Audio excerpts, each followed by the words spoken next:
Good evening, America. I am Eric Little. It is the 9th day of December 2020. It is day 1420 of the Trump administration, leaving just 42 days. 6 weeks from today will be the inauguration of Joe Biden. I'm near my home in Southern California this evening, and this is the plain truth.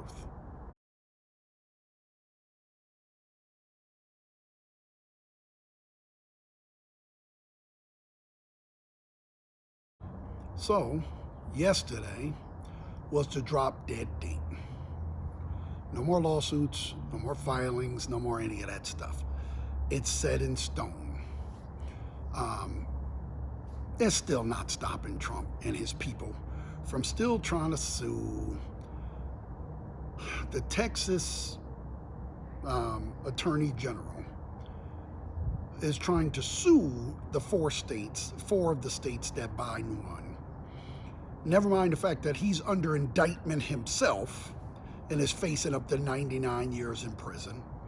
Never mind the fact that they have no jurisdiction and no standing to bring a case. To make this very simple for you flat earthers, one state simply does not have the right to tell another state how to run their elections. It's that simple. It doesn't matter. The state of Michigan, let's just take Michigan for example as one of the states in the suit, they have the right to decide how they choose their electors however the hell they want to. Texas doesn't have the right to tell them, even if there were impropriety. First of all, there's no proof of any impropriety, but even if there were, that's up to Michigan to decide. It's not up to you. Michigan could decide to pull a name out of a hat. If their legislature agreed to it and their populace wanted that, then that would be their way of choosing their electors. They could choose however the hell they want to. And this from a state who's constantly talking about states' rights and state sovereignty. Well, Texas is not the only one that has state sovereignty. Michigan has it too. They can choose their electors however the hell they want. This is nothing but another publicity stunt, along with the 17 other attorneys general that, well, we would like to be a part of the suit. There's not going to be a suit. The Supreme Court is not going to hear it. It's absolutely ridiculous. They have no merit and no standing to even bring the suit. What standing is simply your right to even sue on behalf. If I see an old lady get hit by a car, and I've never met this lady before in my life, I can't sue for $1 million on her behalf. I'm not related to her. I'm not one of her heirs. I have nothing to do with this lady. So I can't sue to try to make money because she got hurt. You have to have standing to bring a lawsuit. And Texas, as far as we're concerned, we don't like the way you run elections. We don't like the way you disenfranchise voters. We don't like the way that you change it to one drop box per county, even though Harris County has 2.4 million people. So you want to start talking about suing people? Let's start talking about suing you. So don't worry about this. This is nothing. This is another transparent attempt by Donald Trump and his allies to keep a job he clearly doesn't even want to do. The pandemic is raging out of control. He's not doing anything about it. He has no interest in doing anything about it. Doesn't care. So why he wants to keep a job he clearly doesn't want, I have no idea. But I will say this, Republicans, you need to remember this, because sooner or later, this country will elect another Republican.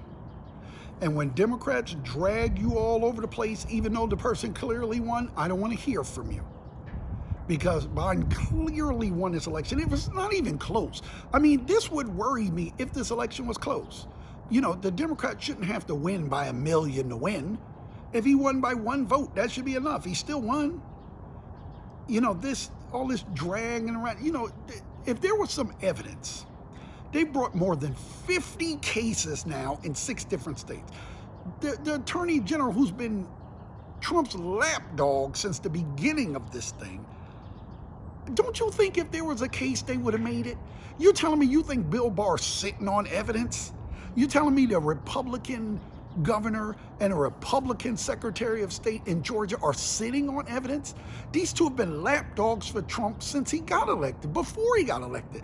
The Secretary of State, he was one of the earliest people on the Trump train when he was just a nominee. You think he's sitting on evidence? I mean, this is just ludicrous. It needs to stop.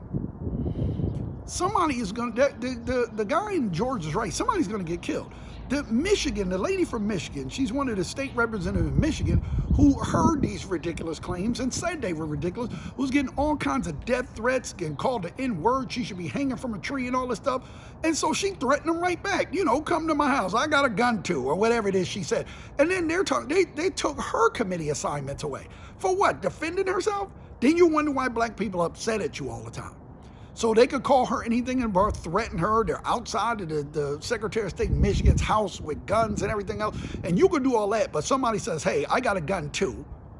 And then you're the one that gets in trouble? That's ridiculous. But Republicans, remember this, because, you know, what goes around comes around. I want you to remember this. If all you Republicans, well, the Democrats wouldn't accept the Trump's victory. Those are rank and file Democrats. I don't care if some nutcase in the middle of Georgia doesn't want to accept it, but these are elected officials. Elected officials. Hillary Clinton was an elected official, but she conceded. Barack Obama handed them over to the White House the day after the election. The elected officials, the Democrats, weren't happy about it. They didn't sue 50 times. They didn't say, let's call the governors and the elected officials of the states that he won and try to get them to overturn. This is not the same thing. This is like these people talking about, well, the Democrats lost seats because they're defund the police.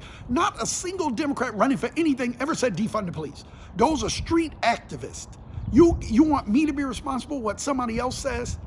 Joe Biden said he didn't want to defund the police. All the people running for office said they didn't want to defund the police. I don't know. You can't, you know, every activist has a right to say whatever he wants to say. But there was no Democrat running for anything that ever said that. So this whole thing has just gotten out of hand, and it needs to stop, or the guy from Georgia's right. Somebody's going to get killed. Somebody is going to get killed. It's only a matter of time if you don't put a stop to this. We passed the safe harbor date yesterday. So all the elections that have been certified are locked in. They can't be decertified at this point. I don't understand the point of keeping going with this.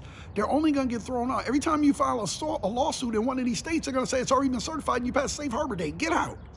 So I don't know why you're going to keep doing this. The Electoral College is going to meet on the 14th. All the electors have been chosen. They're going to elect Biden. I don't get the point of continuing this.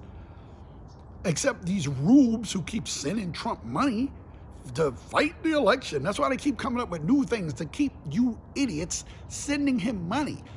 It's a pandemic. You barely making ends meet as it is, and you're sending him your last few dollars?